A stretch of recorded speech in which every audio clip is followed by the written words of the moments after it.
बना बुलंद बाला। इस जिक्र पाक की लज्जत से आशना ही वो होता है कि जो हर चीज पहले पीछे छोड़ता है। अगर आप को कोई इस चक्कर में डाल दे कि तू अपने शऊर के मुताबिक, अपने इल्म के मुताबिक, अपने दिमाग को सामने रख के फिर इस सिलसिले के साथ, तो ये मुमकिन नहीं है। ना किसी के पास इतनी अकल है, ना किसी के पास इतना इल्म है, ना किसी के पास इतना शऊर है कि वो जिक्र पाक के जिसके बारे में उसने फरमाया कि बरा फाना लका जिक्र, कि मैं रब ने इस जिक्र पाक को बुलंद कर दिया। उसने जब बुलंद फरमा दिया है ना, तो फिर इस जिक्र पाक की बुलंदियों को कोई पा नहीं सकता, कोई छू नहीं सकता। हाँ, इसकी तरफ देखने के लिए अंदाज ये अपनाना होगा एक वालिहाना इश्क का, एक ऐसी मोहब्बत का कि जो हर मोहब्बत के ऊपर गालिब हो। जब बंदा ये लेकर आगे बढ़ता है फिर मजा आता है, फिर लुत्फ आता है। हर चंगल से अपने आप को आजाद कर ले, इस जानब आगे बढ़े, फिर पता चलता है कि रसूलुल्लाह सल्लल्लाहु अलैहि वसल्लम की मोहब्बत की जो चाशनी है ना, जो इसमें लुत्फ है, जो इसमें मजा है, वो और किसी चीज में है ही नहीं है। रसूलुल्लाह सल्लल्लाहु अलैहि वसल्लम को तो किसी चीज की एहतियाज है नहीं है। आपकी तो ये शान है, आप फरमाते हैं कि अल्लाह से मोहब्बत करो कि वो तुम्हें नेमतों से नवाजता है। और आका अलैहिस्सलातु वस्सलाम फरमाते हैं मेरे से मोहब्बत करो, किस लिए? कि वो जो तुम्हें सब कुछ देने वाला है ना, वो मेरे साथ मोहब्बत करता है। यह रसूलुल्लाह सल्लल्लाहु अलैहि वसल्लम का फरमान है। जिससे वो मोहब्बत करता है, जिस अरफा वाला हस्ती के साथ रब ताला मोहब्बत फरमाने वाले हों, उनसे अगर हम मोहब्बत करेंगे, वालिहाना इश्क करेंगे, तो हमारी बिगड़ी बनेगी। हमारे ऊपर अल्लाह की रहमतों का नजूल होगा, हमारे ऊपर उसका करम होगा, उसका फजल होगा। अल्लाह ताला हमारे से राजी होंगे। अल्लाह को राजी करने का सिवाय इसके और कोई ना जरिया है ना तरीका है। और इस हवाले से इस दौरे की यह आखिरी महफिल है।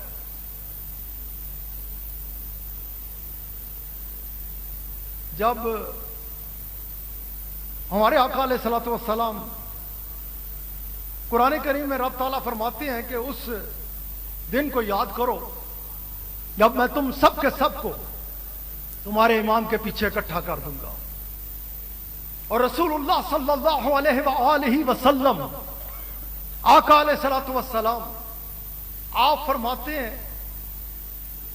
अपनी खुसूसियात का जिक्र फरमाते हुए, रसूलुल्लाह सल्लल्लाहु अलैहि वसल्लम आका अलैहिस्सलातु वस्सलाम खुद फरमाते हैं कि मेरे रब ने मुझे ऐसी खुसूसियात के साथ नवाजा है जो और कोई नहीं नवाजा गया, जो किसी को रब ताला ने नहीं दी।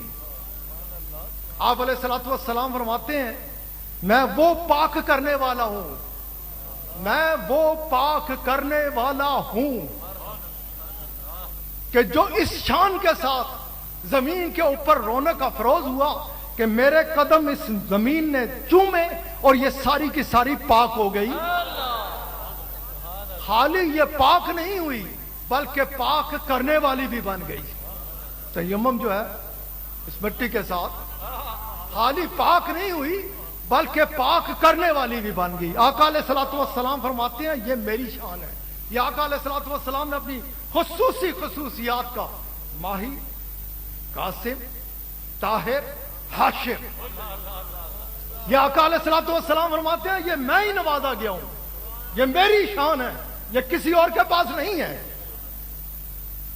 और हमें देखना यही चाहिए कि हमारे आका क्या फरमाते हैं, हमारे आका अलैहिस्सलातु वस्सलाम का क्या फरमान है। जब सामने ये रहेगा तो फिर किसी मिसाल के तौर पे अगर रसूलुल्लाह सल्लल्लाहु अलैहि वसल्लम आपने फरमा दिया कि रब ताला ने सबसे पहले मेरे नूर की तख्लीक की, रसूलुल्लाह सल्लल्लाहु अलैहि वसल्लम आपका फरमान सामने आने के बाद किसी की जुर्रत है कि इस बारे में बहस करे? क्योंकि ये रसूलुल्लाह सल्लल्लाहु अलैहि वसल्लम का फरमान है। आका अलैहिस्सलातु वस्सलाम अगर फरमाते हैं देता वो है दिलाता मैं हूं, खालिक वो है मालिक मैं हूं, बादशाह तो उसकी हाकमियत मेरी है। और क्या अल्लाह ताला ने नहीं कुरान करीम में फरमाया बड़े वाज़ेह तौर पे फरमाया कि याद रखो उस वक्त तक तुम साहिब ईमान नहीं हो सकते, उस वक्त तक ईमान का दावा मत करना। कब तक? जब तक रसूलुल्लाह सल्लल्लाहु अलैहि वसल्लम को अपने हर मामले में अपना हाकिम ना मान लो। अभी किबला हाजी साहब इस सिलसिले में गुफ्तगू भी फरमा चुके कि किस मौके पर ये आयत मुबारक उतरी थी। अल्लाह ताला ने फैसला फरमाया कि तू ईमान का दावा करता फिरता है, तू गुमान करता है कि तू मुसलमान है और इधर उधर देखता है, किसी और तरफ देखता है। रब ताला ने कानून बनाया है, अल्लाह करीम ने, कि जब तक तेरी निगाह सिर्फ मेरे हबीब की तरफ नहीं ना रहती, जब तक तू आपको हाकिम नहीं मानता, हाकिम नहीं मानता। अब रब ताला ने हाकिम बनाया, तू इधर उधर से 4 वोट इकट्ठे करके, 4 MP इकट्ठे करके, 4 MNA इकट्ठे करके अपनी हाकिमियत पे बड़ा तुझे फख्र होता है, नाज होता है, और तेरे पे कोई उंगली उठाने वाला भी नहीं होता, बल्कि दरखास्तें लिख लिख के जाते हैं कि तेरे पास इख्तियार है, जरा मोहर लगा देना। और ये शिर्क है। अगर तुमने जाना ही है इस तरफ तो मेरे वक्त दिया कीजिए हजरत, ताकि मैं बात भी कर सकूं। उधर तो शिर्क की मोहर लगाना चाहता है, जिनकी हाकिमियत पर अल्लाह ने ठप्पा लगाया और कुरान करीम में लगाया कि खबरदार मेरा होने का दावा मत करना, ईमान का दावा ना करना, जब तक तू मेरे हबीब अलैहिस्सलातु वस्सलाम को अपना हाकिम नहीं मान लेता। और उसने हाकिम बनाया। मुझे ये तो बड़ा मजा आता है कहते हुए कि ये हाकिम है तो इसके पास इख्तियार है, और उसकी तू बड़ी बातें करता है कि वो बहुत बड़ा है। यकीनी तौर पे हम अहले सुन्नत व जमात से पूछ, हम तुझे बताएंगे कि वो कितना बड़ा है। तू तो उधर भी ताले लगाता फिरता है, तू तो ये कहता है इसका हो जा उसका हो जा तुझे मिल जाएगा, और उसका हो जा तो तू बेबस रहेगा। मैं तुझे बताता हूं, तू इधर इधर फिरता रहा तो तू आजिज है।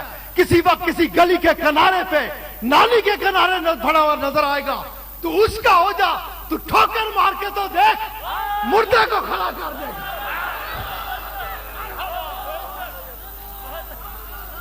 किधर घूमे फिरते हो दोस्तों? रब ताला वो करीम, उसकी सुन के तो देख, उसकी मान को तो देख, उसका हो के तो देख, उसको दिल में बसा के तो देख। वो तुझे ठंडा कर देगा, वो तुझे सुकून दे देगा, तुझे इत्मीनान कल्ब नसीब हो जाएगा, और इत्मीनान कहीं और मिल नहीं सकता। ऐसे ही रुलता फिरेगा, ऐसे ही। जिस वाले से मैं बात कर रहा हूं उसने ये फैसला कर रखा है। मैं क्या बात कर रहा था?